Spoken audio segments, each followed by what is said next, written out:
Hi friends, फिर से स्वागत है आपका मोनाज गुरुकुल पे।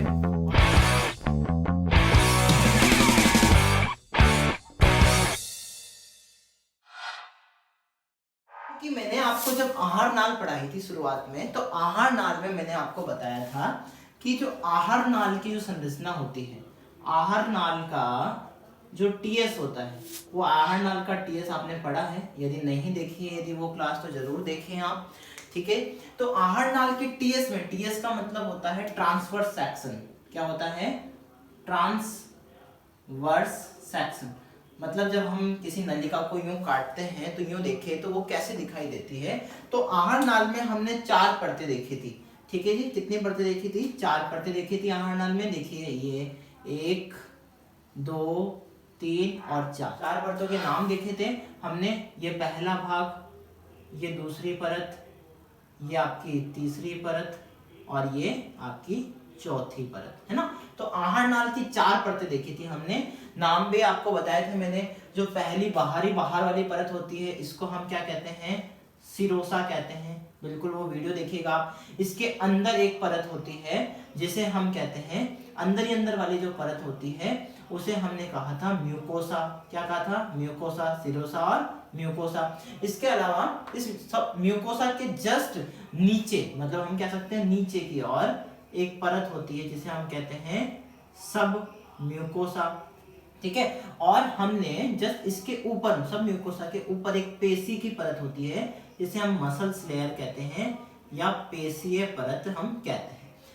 ये हमने टीएस में देखा था, आहार नाल के टीएस में। पर यहां पर जब हम क्या पढ़ने वाले हैं? छोटी आंत। आहार नाल का ही एक भाग है, कौन सा? छोटी आंत। तो छोटी आंत्र में कुछ स्पेशल संरचनाएं उपस्थित होती है। इसी आहार नाल के टीएस को यदि छोटी आंत के टीएस में बदले कि छोटी आंत में, आहार नाल तो पूरी नाल है, हमने कॉमन देखा था सामान्य, पर यहाँ छोटी आंत में कुछ विशेष प्रकार की संरचनाएं उपस्थित होती है। और विशेष प्रकार की संरचनाओं में सबसे पहले, एक तो चारों तरफ आपको पता ही है क्या होती है? सिरोसा होती है। सिरोसा के जस्ट, अब हम बात करें जस्ट ये नीचे की और एक परत पेशीय परत। अब यहाँ पर छोटी आंत में यहाँ चेंजेस होते हैं। क्या चेंजेस होते हैं? तो जो अंदर की जो 2 परतें होती है, म्यूकोसा और सब म्यूकोसा, ये फोल्ड हो जाती है ना। कैसे हो जाती है? फोल्ड हो जाती है। कैसे हो रही है देखो फोल्ड। तो यहाँ पर देखिएगा ध्यान से, जो अंदर वाली सब म्यूकोसा है वो बना रहा हूं मैं। ये सब म्यूकोसा परत ऐसी फोल्ड हो गई है, देखिए ध्यान से, है ना। ये सब म्यूकोसा परत ऐसी फोल्ड हो रही है इधर। ठीक है, इस प्रकार से ये फोल्ड हो जाती है, वलन बन जाते हैं। वलन का मतलब आप समझते ही हैं, वलन का मतलब फोल्डिंग्स। ठीक है, और इसके जो अंदर ही अंदर वाली परत है वो डबल फोल्डेड होती है। मतलब एक तो यूं फोल्ड हो ही रहे, पर यूं देखिए ध्यान से, जो मैं बना रहा हूं उसको ध्यान से आप समझने का प्रयास करें कि ये डबल फोल्डेड होती है। डबल फोल्डेड का मतलब एक तो जो जैसे सब म्यूकोसा फोल्ड हुई है वैसे तो फोल्डेड है ही सही, एक स्वयं में भी फोल्ड है। ठीक है, जैसे हम कह सकते हैं ना कि यहाँ पर ये डबल फोल्डेड है। ये क्यों है, कैसे है, किस कारण से है, ये मैं समझाने वाला हूँ। तो ये जो छोटी आंत की एक सब म्यूकोसा, सबसे पहली बात यहाँ से क्वेश्चन क्या बनते हैं, तो क्वेश्चंस भी साथ के साथ देखते जाते ताकि आपको समझ में जल्दी आएगा। देखिएगा, यदि क्वेश्चन पूछ लिया जाए कि जो छोटी आंत की, छोटी आंत्र की कौन कौन सी परतें फोल्डेड होती है ना, है ना, वलित होती है, वलित परतें, है ना, जो आंतरिक वलन पाए जाते हैं छोटी आंत की, जो भित्ति होती है ना, अपन ऐसे कह सकते हैं छोटी आंत की भित्ति की, है ना, जो परतें फोल्डित होती है, वलित परतें कौन कौन सी होती है? तो 2 परतें वलित होती है। देखिए ध्यान से, एक तो कौन सी? म्यूकोसा, और एक कौन सी हो गई? सब म्यूकोसा। तो इन दोनों ही परतों में क्या पाए जाते हैं? वलन पाए जाते हैं। क्या पाए जाते हैं? वलन। और इन वलनों का स्पेशल नाम है, आप याद रखिएगा, ये जो वलन पाए जा रहे हैं इस प्रकार के, ये जो वलन पाए जाते हैं इनको हम कहते हैं, क्या कहते हैं? कैर्क के वलन। क्या कहते हैं? कैर्क रिंग के वलन। क्या कहते हैं? कैर्क रिंग के वलन कहते हैं। ध्यान से समझिएगा, इनके अंदर ये जो फोल्ड, ये एक फोल्ड हुआ है, जो प्रथम फोल्ड हुआ है उसको हम क्या कहते हैं? कैर्क रिंग के वलन कहते हैं। पर मैंने आपको बताया कि जो म्यूकोसा है वो डबल फोल्डेड होती है। ठीक है, म्यूकोसा है जो डबल फोल्डेड होती है। तो यहाँ पर देखिए म्यूकोसा में वापस जो कैकरिंग के वलन है उसमें भी और वलन पाए जाते हैं, डबल फोल्डेड होती है। और ये जो वलन होते हैं म्यूकोसा में जो डबल फोल्डेड होती है उन वलनों को अपन कहते हैं, क्या कहते हैं, रसांकुर। ठीक है, क्या कहते हैं, रसांकुर कहते हैं। अब इनको इंग्लिश में अपन क्या कहते हैं, विलाइज कहते हैं। ये क्यों है बताऊंगा। फिर रसांकुर जो एक होता है, एक रसांकुर, अब मैं रसांकुर जैसे ये एक फोल्ड है, देखिए ये एक फोल्ड के बारे में बताता हूँ। ये रसांकुर है, ये देखिए ऐसे अंदर ये वलय है ना, ये परत को अपन डिटेल से देख रहे हैं, है ना, इस परत को अपन डिटेल से देख रहे हैं। तो ये रसांकुर है। रसांकुर जो फोल्डेड है उसके ऊपर भी और छोटे छोटे फोल्ड्स अपन कह सकते हैं, या बारीक हम कह सकते हैं कि यहाँ पर और उभार उपस्थित होते हैं। ऐसे देखिएगा ये पूरी के पूरी म्यूकोसा पे और उभार उपस्थित होते हैं। ये देखिए इन पे और उभार है ना डन। तो ये जो उभार और ऊपर उपस्थित है, ये उभार चूंकि रसांकुर से भी सूक्ष्म है इसलिए इनको क्या कहते हैं, सूक्ष्मांकुर कहते हैं, या फिर हम क्या कहते हैं, माइक्रो का मतलब सूक्ष्म, माइक्रोविलाइज कहते हैं। डन। और ये जो माइक्रोविलाइज हैं, एक प्रकार से हम देखा जाए तो ये तीन मुख्य संरचना हो गई, कैकरिंग के वलन हो गए, रसांकुर और सूक्ष्मांकुर, है ना। तो यहाँ पर एक क्वेश्चन आता है, क्या आता है, ब्रश बॉर्डर, कि ब्रश बॉर्डर का निर्माण, है ना, ब्रश बॉर्डर, ब्रश समझते हैं आप, जो टूथ ब्रश आपके पास में होता है, ब्रश के ऊपर बाल नुमा संरचनाएं होती है। तो ये पूरी ब्रश बॉर्डर, जैसे अपन इसको हाथ लगाएंगे तो ये एक प्रकार से ऐसा लगेगा कि ब्रश बॉर्डर है। तो ब्रश बॉर्डर के निर्माण कौन कौन करते हैं, देखिएगा ध्यान से। ब्रश बॉर्डर का निर्माण एक तो वलन करते हैं, कौन से, फॉल्ट्स, है ना, फोल्डिंग्स, है ना, कैकरिंग के वलन।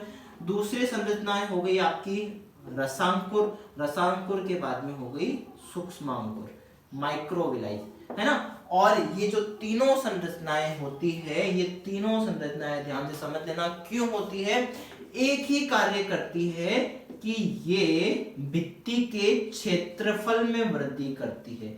ये तीनों संरचनाएं क्षेत्रफल में, प्रैक्टिकली बना के बता रहा हूं, मैं बता रहा हूं आपको डिटेल, है ना, क्षेत्रफल में वृद्धि करती है, जिसके कारण देखो हर एक संरचना का हमारे शरीर में कारण है, हर एक संरचना का कारण है।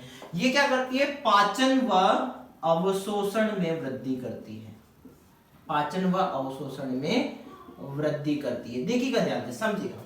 अब ये जो छोटी आंत है, माना कि छोटी आंत की नली है, छोटी आंत की नली को यूं काटा, मैंने देखा कि अंदर की जो परतें हैं वो फोल्डेड हैं, और फोल्डेड परतें हैं और ज्यादा से ज्यादा फोल्ड होती जा रही है। तो आप देखिएगा ध्यान से, अभी तक माना कि ये अंदर आंत की जो परतें हैं वो इस प्रकार से हैं, ठीक है, इस प्रकार की परतें हैं। अब यहाँ पर फोल्डेड हो गई तो ये ऐसे हो गई, देखिए पहले ऐसे थी तो इसका जो क्षेत्रफल था परतों का वो क्या था, कम था, मतलब इतने क्षेत्रफल से ही पाचक रस निकल सकते थे, इतने क्षेत्रफल से ही अवशोषण हो सकता था, इतने क्षेत्रफल से ही पाचन हो सकता था। पर अब क्या हो गया, देखिए इन संरचनाओं के कारण अब क्या हो गया, ये हो गया। तो इससे आप देख सकते हैं कि इसका क्षेत्रफल बढ़ गया, नहीं बढ़ गया, देखिए एरिया बढ़ गया, ये पूरा एरिया बढ़ गया। इस एरिया के बढ़ने के कारण यहाँ पर पाचन में भी वृद्धि हो गई और अवशोषण में भी वृद्धि हो गई। क्योंकि छोटी आंत का कार्य पाचन भी होता है, अवशोषण भी होता है, तो ऐसी स्थिति में दोनों का कार्य में वृद्धि के लिए ये तीन संरचनाएं आपकी पाई जाती है, वलन, रसांकुर और सूक्ष्मांकुर। ये मिलकर किसका निर्माण करती है, ब्रश बॉर्डर का निर्माण करती है। कैकरिंग के वलन दो परतों में ही पाए जाते हैं, म्यूकोसा और सब म्यूकोसा में। चलिएगा ध्यान से समझिएगा। और इसके अंदर क्या उपस्थित होता है, तो भोजन यहाँ से, ये जो खाली स्पेस होता है, एम्प्टी स्पेस होता है, ये क्या है, एक एम्प्टी स्पेस है, खाली स्थान है, जहां पर क्या उपस्थित होता है, यहीं से भोजन गुजरता है। ये जो परत मैंने आपको बताई थी, ये परत कौन सी हो गई, सिरोसा, जो पेरिटोनियम थी, अंदर ही अंदर वाली कौन सी परत हो गई, जो रेड कलर की मैंने बनाई है, ये रेड कलर की परत कौन सी है, म्यूकोसा। और इसके बाद में जो ब्लू कलर की मैंने आपको यहाँ पर बना के बताई है, ये कौन सी है, आपकी सब म्यूकोसा।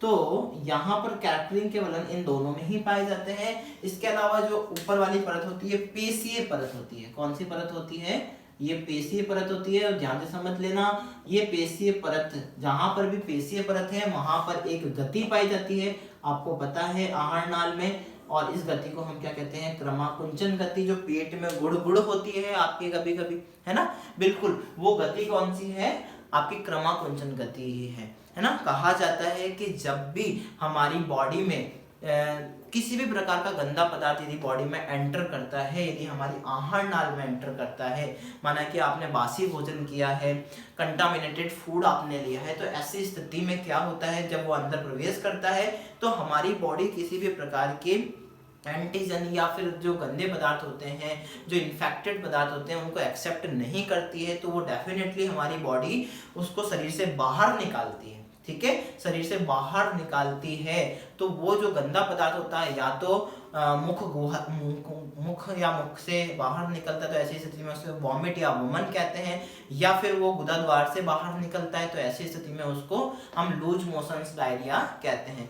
तो जो हम कहते हैं कि लूज मोशंस में जो मरोड़ी लगती है, आप कहते हैं ना कि पेट में जो आपके क्रैम्प्स होते हैं, स्टमक क्रैम्प्स जो कहते हैं हम, क्यों मरोड़ी लगती है, बहुत दर्द होता है, उसका कारण क्या होती है कि वहाँ क्रमाकुंचन गति की दर बढ़ जाती है, क्योंकि वो बॉडी में एंटर तो कर गया है कोई भी गंदा पदार्थ, जो बाहर से आपने भोजन किया है, किसी प्रकार का कंटामिनेटेड फूड है, तो उसको शरीर बाहर निकालेगा, तो ऐसी स्थिति में शरीर क्रमाकुंचन गति को बढ़ा देता है और इजीली वो फास्ट गति से अपने शरीर से बाहर निकालता है। तो ये किससे संबंधित है, पेशीय परत से संबंधित है। और सिरोसा एक प्रकार की क्या है, पेरिटोनियम है। मैंने आपको बताया था हर अंग के ऊपर एक कवर पाया जाता है हमारे शरीर में, जिसे पेरिटोनियम कहते हैं, और यहाँ पर आहार नाल के वहां पर एक अलग से शब्द का इस्तेमाल किया जाता है, इसे सिरोसा कहते हैं। इसको याद कर रखने का तरीका भी मैंने बताया था। सिरोसा मतलब लास्ट की परत क्या होती है, सिरा, सिरा का मतलब कॉर्नर, ये क्या है, सिरोसा, ये कही है ना, अपन कह सकते हैं सिरोसा। चलिए, तो ये चार परतें आपने देखी। इसके बाद देखते हैं कि आंत्र की जो भित्ति होती है उसके अंदर, आंत्र की भित्ति में, है ना, जो छोटी आंत्र की भित्ति होती है, छोटी आंत्र की जो भित्ति होती है उसके अंदर जो कोशिकाएं पाई जाती है ना, मैंने आपको बताया है ना, 3 प्रकार की कोशिकाएं होती है, ध्यान से समझ लेना, 1, 2 और 3 प्रकार की कोशिकाएं मुख्यतः आंतरिक, छोटी आंत्र की जो भित्ति होती है इसके अंदर पाई जाती है जगह जगह पर।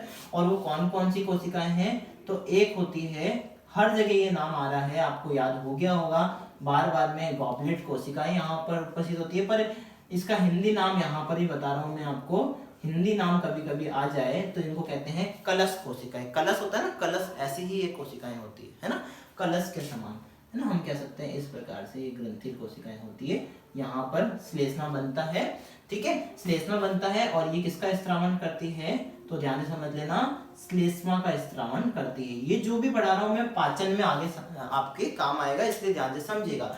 एक प्रकार की जो कोशिकाएं होती है आंत्र के अंदर, जो मुख्य जो कोशिकाएं होती है उन्हें हम कहते हैं आंतरीय कोशिकाएं। क्या कहते हैं, आंतरिक, इंटेस्टाइनल सेल्स कहते हैं। हिंदी में तो हो गया इंटेस्टाइनल सेल्स, इंग्लिश में हम कह सकते हैं इंटेस्टाइनल सेल्स कहते हैं। और ये जो आंतरिक कोशिकाएं होती है वो किसका स्रावन करती है, तो ध्यान से समझ लीजिएगा, जल अपघट्यों का स्रावन करती है। ये मैं आपको पाचन तंत्र में बताऊंगा, क्योंकि इसका पूरा डिटेल आपको समझाना पड़ेगा, याद रखना है अभी इतना सा। जल अपघट्यों का स्रावन करती है, जल को तोड़ने वाले, जल का अपघटन करने वाले, जल अपघट्य मतलब जल का अपघटन करने वाले एक प्रकार की यहाँ पर कोशिकाएं होती है। कौन सी कोशिकाएं, पैनिथ कोशिकाएं। ये इंपॉर्टेंट चीज है, ध्यान से समझ लेना, स्टार लगा देना इस पे, है ना। पैनिथ कोशिकाएं एक प्रकार की कोशिकाएं यहाँ उपस्थित होती है, और ये जो पैनिथ कोशिकाएं होती है ये ध्यान रखना किसका स्रावन करती है, लाइसोजाइम का, लाइसोजाइम का स्रावन करती है। अब ये लाइसोजाइम क्या है, नया शब्द है, क्या है, लाइसोजाइम। ओके, ये क्या है, लाइसोजाइम या लाइसोसाइम, अपन जाइम साइम कुछ भी बोल सकते हैं ना, इंग्लिश जो एस होता है, ठीक है जी, डन। तो लाइसोजाइम का स्रावन करती है, यहां तक डन है। लाइसोजाइम क्या है, देखिएगा, ये एक पदार्थ है, लाइसोजाइम एक पदार्थ है, और ये एक एंजाइम कहा जा सकता है, एक प्रकार का एंजाइम है, जो क्या करता है, सेम जो हमने आपको बताया था बैक्टीरियोसाइडल का कार्य करता है, जीवाणु नाशक होता है, बैक्टीरियोज को मारने वाला होता है, बैक्टीरियोसाइडल होता है, जीवाणुनाशक होता है। मतलब छोटी आंत में भी यदि जीवाणु, यदि कोई बुरे जीवाणु, हम कह सकते हैं अलाभकारी जीवाणु यदि है वहां पर, तो ऐसी स्थिति में लाइसोजाइम यहाँ पर उनको खत्म करने का कार्य करता है, क्योंकि यहाँ तो HCl नहीं होता है ना। तो ऐसी स्थिति में देखिए, वहां याद करिए मैंने बताया था HCl कौन सी कोशिकाओं से निकलता है, ऑक्जेंटिक कोशिकाओं से निकलता है, जिन्हें पैराइटल भी कह सकते हैं, अम्लजन कोशिकाएं भी कह सकते हैं। और यहाँ पर जो लाइसोजाइम है वो किससे निकल रहा है, तो पैरेंट कोशिकाओं से निकल रहा है। तो इस प्रकार से यहाँ पर क्वेश्चंस बनते हैं आपके डिटेल से। इसके बाद में हम छोटी आंत के बाद में क्या देखेंगे, बड़ी आंत, क्योंकि भोजन छोटी आंत के बाद में कहाँ प्रवेश करता है, बड़ी आंत में। यहाँ पर स्पेशली मैं पाचन तंत्र में बताऊंगा कि छोटी आंत में पाचन किसका होता है, कौन कौन से रस यहाँ निकलते हैं। तो बिल्कुल वेट करिए अगले पोर्शन का। हम इससे पहले तो बड़ी आंत देख रहे हैं, पर इससे आगे जब आप पाचन से संबंधित जो सबसे ज़्यादा क्वेश्चंस बनते हैं जहाँ पर एंजाइम्स वाले, वो वहाँ पर बहुत इंपॉर्टेंट है। तो यहाँ पर अब हम आगे देख रहे हैं बड़ी आंत। चलिए, तो बड़ी आंत से संबंधित और छोटी आंत से संबंधित कुछ क्वेश्चन स्पेशली बनते हैं कि अभी मैंने बताया है कि जब हम उसका टीएस काटें, है ना, तो एक छोटी आंत और बड़ी आंत से संबंधित क्वेश्चन बनता है कि जो बड़ी आंत्र है और जो छोटी आंत्र है, बड़ी आंत्र और छोटी आंत्र की लंबाई, ठीक है, और आपकी एक व्यास से संबंधित क्वेश्चन बनता है कि व्यास कितना होता है। देखिए, तो यहां पर एक क्वेश्चन बन जाए कि लंबाई क्या क्या है और एक क्वेश्चन बन जाए व्यास क्या है। तो ध्यान से समझिएगा, छोटी आंत की लंबाई मैंने बताई थी कि कितने मीटर होती है, 3 मीटर होती है। और बड़ी आंत की लंबाई कितनी होती है, जस्ट आधी, है ना। पर आप कहेंगे सर बड़ी आंत तो बड़ी होगी, तो ऐसा नहीं है, ध्यान रखना। लंबाई में छोटी आंत लंबी होती है और बड़ी आंत छोटी होती है लंबाई में, ठीक है जी। और व्यास, इसका नाम ध्यान रखना, व्यास से बड़ा है, क्योंकि इसका जो व्यास होता है, व्यास का मतलब हम कह सकते हैं त्रिज्या का दुगना, है ना। जो एक नली है उसको जब हम काटेंगे, इसका टीएस काटेंगे, यूं देखेंगे तो इसका जो व्यास है मतलब मोटाई, है ना, व्यास को हम क्या कह सकते हैं, मोटाई, ठीक है, मोटाई हम कह सकते हैं। तो जो व्यास है उसका, छोटी आंत का व्यास कम होता है, जैसे कि मैंने आपको बताया 6.5 सेंटीमीटर, ओके, 2.5 सेंटीमीटर। और बड़ी आंत की यदि हम व्यास देखें तो इसका होता है 6.5 सेंटीमीटर, छोटी आंत का 2.5। मतलब अब देखिए, जैसे मैं बना के बताता हूँ आपको कि यहाँ पर छोटी आंत का टीएस हमने काटा, है ना, और ये है बड़ी आंत, तो ये बड़ी आंत का व्यास ज्यादा है, देखिए, है ना, बड़ी आंत, ये छोटी आंत का व्यास, ये व्यास है आपका, ठीक है, ये बड़ी आंत का व्यास, ठीक है, ये कितना है 6.5 और ये कितना है 2.5, मतलब मोटाई, छोटी आंत की मोटाई 2.5 सेंटीमीटर और बड़ी आंत की 6.5 सेंटीमीटर। यहाँ से क्वेश्चंस बनते हैं। अब इससे आगे चलते हैं बड़ी आंत, है ना। बड़ी आंत, देखिए मैं आपको डायग्राम बना के समझाता हूँ कि जो बड़ी आंत होती है, अभी हमने देखा कि जो छोटी आंत थी वो इस प्रकार से ग्रहणीय रूप में निकली, ग्रहणी से फिर आगे जाके जो मध्य भाग था उधर का, उसमें वो कुंडलित हो गई, मैंने आपको बताया था बीच में, है ना। कुंडलित होने के बाद में ये यहाँ से निकली, ठीक है। और मैंने आपको 3 भाग बताए थे छोटी आंत के, ये हो गया आपका ड्यूडिनम, ये हो गया आपका जेजुनम, और ये भाग जो लास्ट भाग होता है क्या होता है, वो इलियम। जो ड्यूडिनम भाग होता है वो किससे संबंधित होता है, वो किससे संबंधित होता है, आमाशय से। और ध्यान रखना, जो इलियम भाग होता है वो किससे संबंधित होता है, तो वो संबंधित होता है आपकी बड़ी आंत से, जो अभी हम यहाँ पर पढ़ने वाले हैं। तो यहाँ से बड़ी आंत शुरू हो गई है आपकी, ठीक है। तो देखिए, ये यहाँ से बड़ी आंत शुरू हुई है, डन। और ये बड़ी आंत जो यहाँ से शुरू हुई है, इसको हम ज्यादा समझिएगा, इस ये जो बड़ी आंत है, यहाँ से भोजन आ गया छोटी आंत से, कौन से भाग से, प्रकार से आगे जाके ये वापस ऊपर की ओर जाती है, ठीक है। जो बड़ी आंत है आगे जाके वापस ऊपर की ओर जाती है, और ऊपर की ओर जाने के बाद में वापस अनुप्रस्थ रूप में जाती है। अनुप्रस्थ रूप में आगे बढ़ने के बाद में ये वापस अवरोही रूप में नीचे की ओर जाती है। और यहाँ पर ये ध्यान से समझिएगा, ये देखिए इस प्रकार से होती है, यहाँ पर ये ऐसा आकार बनाती है। देखिए बताता हूँ मैं आपको, ये आपका छोटी आंत है ना, ये बड़ी आंत, ये बड़ी आंत का पोर्शन, ये यहाँ पर ऐसा आकार से बन गई, है ना। और ऐसा आकार के होने के बाद में जो अंतिम भाग होता है, ये मलाशय के रूप में यहाँ पर खुलती है, ठीक है, मलाशय के रूप में खुलती है। और मलाशय के रूप में खुलने के बाद में, ठीक है, ये जो बड़ी आंत होती है ये आगे जाके गुदा द्वार के बाद में गुदा छिद्र, गुदा, ठीक है। तो इस प्रकार से ये बड़ी आंत है ना। तो ये बड़ी आंत, जैसे मैं बात बताऊं आपको कि ये बड़ी आंत की आपकी संरचना होगी, और बड़ी आंत की संरचना में ये बीच में तो ये वाला पोर्शन हो गया छोटी आंत का, और ये जुड़ा हुआ है किससे, इलियम से। देखिए यहाँ पर ऐसा करके यूं, देन अब देखिएगा ये जो भाग है ये इलियम है छोटी आंत का, है ना, और यहाँ से भोजन आ रहा है। यहाँ पर ये जो भाग है यहाँ का थोड़ा सा मोटा भाग होता है, ये बड़ी आंत का ये कौन सा भाग होता है, इसको हम कहते हैं इंग्लिश में सीकम, हिंदी में इसको कहते हैं उंडुक। क्या कहते हैं, उंडुक। और ये जो भाग हो गया छोटी आंत का, ये कौन सा भाग हो गया आपका, इलियम। ये कौन सा भाग हो गया, इलियम। ध्यान रखना इलियम से संबंधित आपकी दो चीजें आती है, जैसे रेनिन भी दो चीजें होती है हमारी बॉडी में, रेनिन हार्मोन भी होता है तो रेनिन एंजाइम भी होता है। वैसे इलियम की बात करें तो इलियम एक बॉन भी होती है, तो एक इलियम ये आपका छोटी आंत का भाग भी होती है ना। दोनों में डिफरेंस मैं बताऊंगा आपको आगे। चलिए तो इलियम तो किसका क्या हो गया, छोटी आंत्र का अंतिम भाग, ठीक है, जो किससे संबंधित होता है, बड़ी आंत से। ये तो बड़ी आंत का प्रथम भाग हो गया। डेफिनेटली यदि क्वेश्चन आ जाए आपका कि बड़ी आंत्र का प्रथम भाग कौन सा होता है, तो बड़ी आंत का प्रथम भाग कौन सा हो गया, सीकम है। और ये किससे जुड़ा हुआ होता है, तो ध्यान से समझना, छोटी आंत से। अब यहाँ पर एक स्पेशल चीज, छोटी आंत और बड़ी आंत के जो जंक्शन पर एक यहाँ पर एक संरचना पाई जाती है इस प्रकार से, ठीक है, इस प्रकार से यहाँ पर एक संरचना पाई जाती है। और ये जो संरचना होती है मैंने आपको बताया था, हमेशा बताता आ रहा हूं, ये क्या कहलाती है, अपेंडिक्स, है ना। क्या होती है, परिशेषिका। क्या होती है, परिशेषिका होती है, अपेंडिक्स होती है, जो हमारे अंदर अवशेषी अंग है। क्वेश्चन आ जाए कि ये कितनी लंबी होती है, तो 8 सेंटीमीटर लंबी होती है। ध्यान रखना अपेंडिक्स कितनी, 8 सेंटीमीटर। यदि इसको शरीर से काट के बाहर भी निकाल दिया जाए तो इससे कोई फर्क नहीं पड़ेगा। यहाँ पर देखिए आगे की ओर, अब यहाँ पर जैसे भोजन यहाँ प्रवेश करा तो यहाँ पर एक कपाट पाया जाता है, समझिएगा, यहाँ पर एक अवरोधनी, संकोचक, कपाट, स्पिंटर, कुछ भी कह सकते हैं, यहाँ पर पाया जाता है। और ये जो स्पिंटर होता है, ये जो स्पिंटर होता है, ध्यान से समझिएगा, ये स्पिंटर आपका कहलाता है इलियोसिकल स्प्रिंटर या इलियोसिकल कपाट। कपाट को अपन इंग्लिश में कहते हैं वॉल्व, इलियोसिकल कपाट या वॉल्व।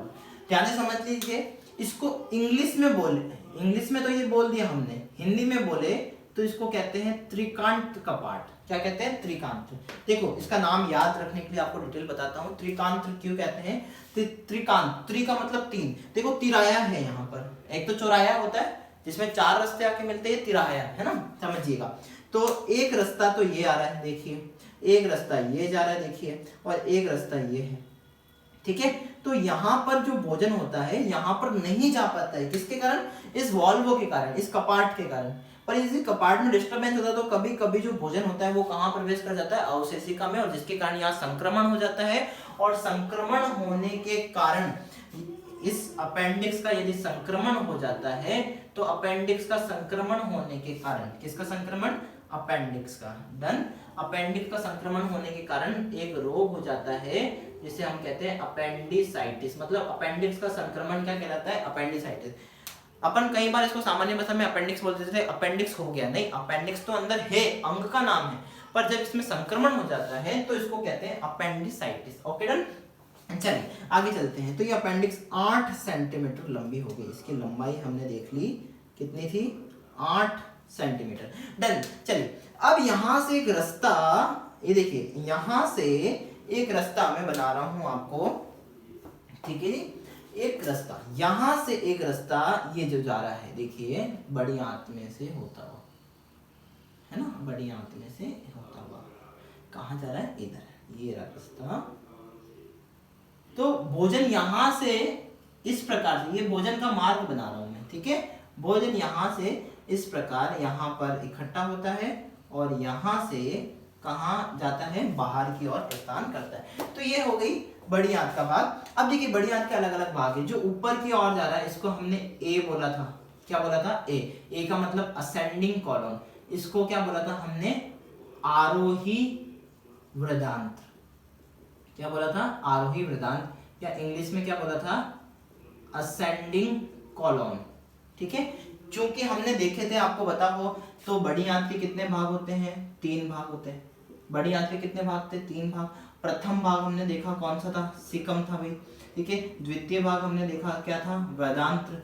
ठीक है ना, वृदांत्र। इसको हिंदी में क्या कहते हैं? सिकम को तो उंडुक कहते हैं, इंग्लिश में क्या कहते हैं? तो अपन सिकम कहते हैं। वृदांत को इंग्लिश में क्या कहा अपन ने? कोलोन। ठीक है, और अंतिम भाग का क्या था? हिंदी में तो मलाशय, और इंग्लिश में क्या था? रैक्टम। ये 3 भाग होते हैं। वृदांत्र जो भाग है, अब इस वृदांत के अलग अलग भाग है। देखिए, ए भाग, ठीक है, इसका ये आपका ट्रांसवर्स कॉलम, ये आपका हो गया डिसेंडिंग कॉलम, और ये हो गया आपका सिग्मॉइड कॉलम। ठीक है, इस प्रकार से। तो ये भाग है आपके ए टी डी एस। ठीक है, ये जो यूं जा रहा है बड़ी आंत का भाग, ये आपका कहलाता है अनुप्रस्थ कॉलम। तो सीक्वेंस पूछा जा सकता है, अनुप्रस्थ वृदांत्र कहलाता है, या जो टी है, इस टी से हम बोल सकते हैं इंग्लिश में क्या कहलाता है? ये ट्रांसवर्स कॉलम कहलाता है। नेक्स्ट हम देखें डी। ये क्या है? डी से चूंकि नीचे की ओर जा रहा है, इसलिए इसको कहते हैं अवरोही। कई बार होता है ना आरोही अवरोही, सारे ग म प ध नि सा, सा नि ध प म ग रे सा, है ना? देखिएगा, सारे ग रे ग म प म प ध नि ध नि सा, इस प्रकार से आरोही क्रम होता है, और अवरोही वापस उल्टा क्रम होता है ना। चलिए, तो आरोही मतलब बढ़ते क्रम में, और ये घटते क्रम में नीचे की ओर जा रहा है, इसलिए इसको अवरोही वृदांत्र कहते हैं। हम क्या कहते हैं? अवरोही वृदांत, मतलब इसको डी से डिसेंडिंग कॉलम कहते हैं। क्या कहते हैं? Descending column. चलिए, उसके बाद में ये एस आकार का भाग है, यूं जा रहा है। देखिए, ये यूं आके यूं जा रहा है ना, एस, इसलिए इसको हम कहते हैं सिग्मॉइड कॉलम। एस से इसको क्या कहते हैं? सिग्मॉइड वृदांत्र या सिग्मॉइड कॉलम हम कहते हैं। और अंतिम भाग, ये यहाँ पर मल का संग्रहण होता है। अपचित भोजन का संग्रहण कहाँ होता है? तो आशय, अभी बताया मैंने, आशय शब्द जहां पर भी आ जाए संग्रहण होगा, तो यहाँ पर क्या होता है? अपचित भोजन का संग्रहण होता है। देखिए, अपचित भोजन का संग्रहण यहाँ होता है। अब होता है ऐसा कि जब मलाशय एक्चुअली फुल हो जाता है ना, हाउसफुल हो जाता है ना, तो ऐसी स्थिति में यहाँ पर होता है कि ये यहाँ से मल त्याग वाली प्रक्रिया होनी है। ठीक है, मल त्याग वाली प्रक्रिया होनी है। इसको मैं अलग से आपको समझाऊंगा। ये किसका संक्रमण है?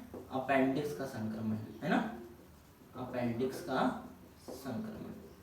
चलिए, अभी देखते हैं हम आगे कि जब यहाँ पर फुल हो जाता है, तो ऐसी स्थिति में यहाँ से एक प्रक्रिया होती है जिसे हम कहते हैं मल त्याग की प्रक्रिया, और ये जिस छिद्र के द्वारा होती है उस छिद्र को हम कहते हैं गुदा।